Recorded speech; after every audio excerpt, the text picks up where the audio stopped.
American Ninja Warrior is full of colorful personalities who go by ninja nicknames and have become sports celebrities in their own right. As of 2019, only 3 contestants have achieved total victory since the show launched back in 2009. If you've ever wondered, how do these people make money? Here's what some of the most famous American Ninja Warrior athletes do to pay the bills. Drew Drechsel is one of the most successful competitors in the history of American Ninja Warrior, becoming in 2019 only the second person to win the show's ultimate $1 million prize.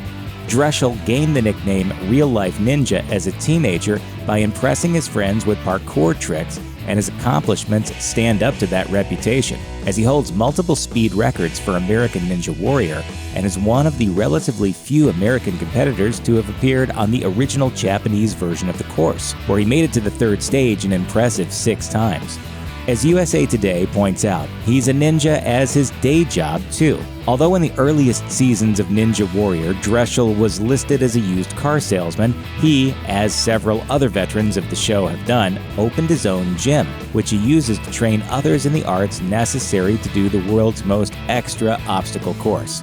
While Drechsel's original gym is in Connecticut, he told USA Today in 2019 he intended to use the prize money he had won by attaining total victory to move to Florida, where he planned to open more ninja gyms. Joe Moravsky is known as one of the most consistent competitors on American Ninja Warrior, having cleared Stage 1 faster than any other rookie and ultimately making it to Stage 3 in his debut season in 2013, and making it to the 3rd stage all but twice as of 2019's Season 11. He's also known as the Weatherman, and it turns out that's not just a cute nickname. He's actually a meteorologist for News 12 Connecticut. A native of Sherman, Connecticut, Moravsky received a degree in meteorology from Western Connecticut State University in 2012. Moravsky told Men's Journal he doesn't find his interests in ninja sports and weather to be conflicting. Both jumping off tiny trampolines and standing next to lightning strikes feed his hunger for adrenaline. Additionally, he claims the best weather for doing jumping spiders and warped walls is warm with low humidity, in case that's the kind of thing you wonder about.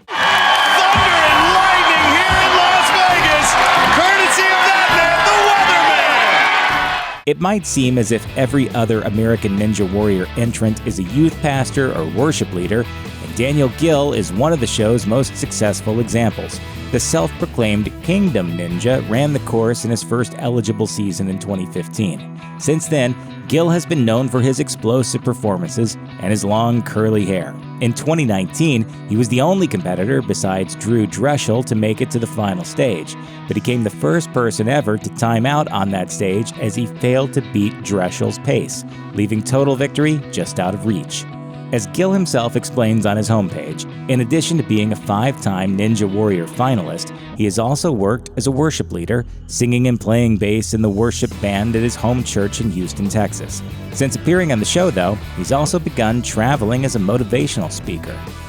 Jessie Labrecque, perhaps better known as Flex Labrecque, made her debut on American Ninja Warrior in 2016 and has since gone on to be one of the most dominant female competitors on the show, advancing to the national finals every time she's competed and having been the last woman standing in 2 different seasons as of 2019. In the 2019 season, Labrecque performed better than her fiancé, fellow Ninja Warrior competitor Chris Deganji, finishing 6th on the qualifying course and tying Megan Martin for the record for the most consecutive qualifying buzzers. As Labrecque told ESPN in 2016, during her early appearances on the show, she was working as a live-in caregiver for a 20-year-old woman with cerebral palsy, who can often be seen cheering on Labrecque from the sidelines during her Ninja Warrior runs. However, since becoming engaged to Deganji in 2019, the two have opened up and run the Ultimate Ninja Gym in Illinois, as the Chicago Tribune reports. Labrecque's official title is General Manager of Course Operations, meaning she oversees safety, curriculum, course development, and more. Debuting in 2013's Season 5, Jessie Graff is one of American Ninja Warrior's biggest stars, being the first woman to attempt a city finals course, the second woman to qualify for the national finals, the first woman to clear Stage 1 of the final course, the first woman to clear Stage 2 of the final course, and the highest ranking ever of any woman in a city final, among many other achievements. Despite all of these accomplishments, American Ninja Warrior is probably not where most people in the world have seen Jessie Graff. if they didn't actually know they were seeing her.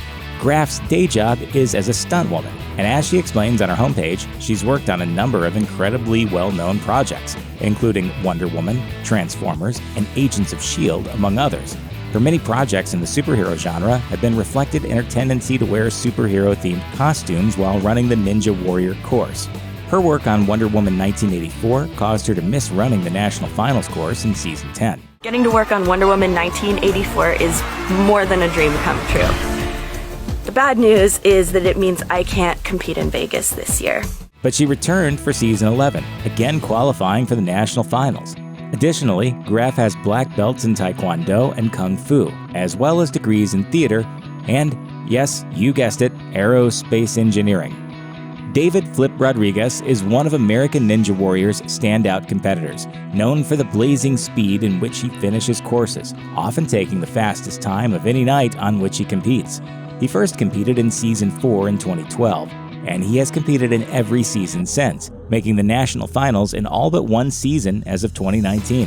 In his first several seasons, in addition to his dynamic speed, Rodriguez was known for the trademark mask he would wear while running the course. As Pave explains, he eventually removed the mask, explaining it represented the pain he bore from being abused as a child. Now he works as an ambassador for Pave, advocating for victims' rights and educating others. He also works as a Hollywood stuntman, appearing in such films as Star Trek Beyond and the Transformers franchise. And if all that weren't enough, he's also a competitor and instructor in the art of freerunning, which is basically like parkour, except when you pull off a wicked cool stunt, you shout freerunning instead of parkour. Despite not wearing a flashy costume or having a silly nickname, Alyssa Beard has become a breakout star on American Ninja Warrior, thanks to her stellar and reliable performances.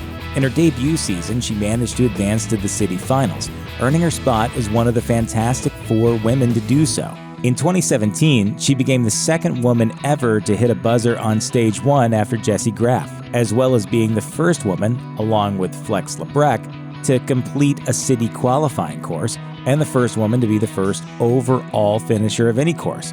As of 2019, she has been to the national finals every time she's run the course.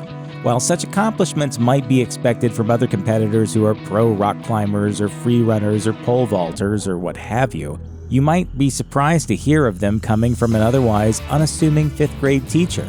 As she told ESPN in 2017, every day Beard commutes an hour to her job as a teacher in Massachusetts, stays after school to do administrative work, then hits the Ninja Gym, balancing 5 hours of training with 5 hours of sleep. And if that's not enough to keep her busy, according to her homepage, she also does web development work for her dad's company. Despite being a native of Knoxville, Tennessee, Grant McCartney is known as the Island Ninja thanks to his current home of Honolulu, Hawaii, a location which seems to fit his bombastic personality and laid-back attitude. It has certainly influenced his sense of fashion, which includes many tropical-themed tank tops and fanny packs. He's also known for dancing his way through the course, though according to Knox News, a letter from a 4-year-old fan inspired him to take the competition more seriously. As of 2019, McCartney has made the national finals 3 times, being eliminated on the second stage each time. His colorful performance style and unique sense of showmanship saw him invited to compete on Ninja Warrior's Germany Celebrity Edition, where he came in first place. In his earliest appearances on American Ninja Warrior, McCartney was working as a flight attendant for Hawaiian Airlines. But as with many other top-level competitors, his success on the show has allowed him to branch out into other avenues, and he has since been working as a trainer, motivational speaker, and professional runner of obstacle courses. He also told Knox News he's writing a children's book called Everyone Knows Flamingos Like to Party, about bears and, presumably, flamingos having a party. For its first 9 seasons, the minimum age for competitors on American Ninja Warrior was 21. But in Season 10, it was dropped to 19, which allowed then 19-year-old Matisse Kid Awadi to make a run for Mount Maduyama. However, by then, Awadi had already competed on a college version of the show as a member of Daniel Gill's crew on a team competition version of the course. Because of his experience, Awadi has been able to dominate the course since 2018, despite the fact that it was technically his rookie season. He finished his rookie season by qualifying for the national finals in 5th place and becoming the second youngest person ever to clear Stage 1 of the final course before failing on Stage 2.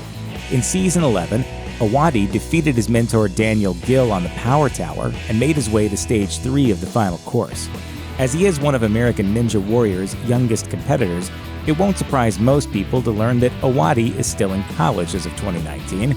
As reported by American Ninja Warrior Nation, he studies at the University of Houston's Bauer College of Business, where he studies, well, business. When he graduates, perhaps he'll start some kind of ninja-related business? In 2019, Michelle Warnke made American Ninja Warrior history as the second woman ever to hit a buzzer on a city finals course after Casey Catanzaro's landmark run in 2014. That season was also notable for being the one in which Warnke was smashed in the face on the ring swing during her qualifying run. She just wipes the blood away and soldiers on! But she still finished the course with blood streaming down her face. She also tied the record for the most city finals qualifications for a woman with Megan Martin and held the record for most wildcard appearances in the Vegas finals before the wildcard rule was abolished. Warnke has competed in all but one national final since Season 5, as she was outpaced by other female competitors in Season 9. She has nevertheless remained one of the most dominant women in American Ninja Warrior. As reported by NBC4 News in Columbus, Ohio, Warnke is the co-owner of Movement Lab Ohio, a gym in Columbus where she also works as an event coordinator. The gym, which Warnke co-owns with fellow Ninja Warrior competitors, is described as an elite training facility for parkour, Ninja Warrior, obstacle course racing, and general fitness. Warnke is also advertised as being available for hire as a motivational speaker. Check out one of our newest videos right here. Plus, even more grunge videos about your favorite stuff are coming soon. Subscribe to our YouTube channel and hit the bell so you don't miss a single one.